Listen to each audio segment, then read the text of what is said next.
इथं फक्त यायला जागा असते, बाहेर पडायला नाही.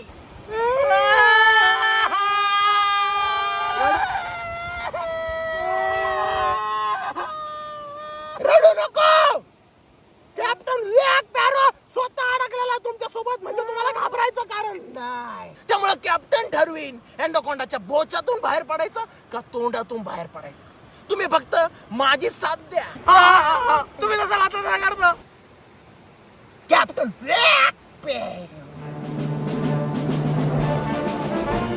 चला.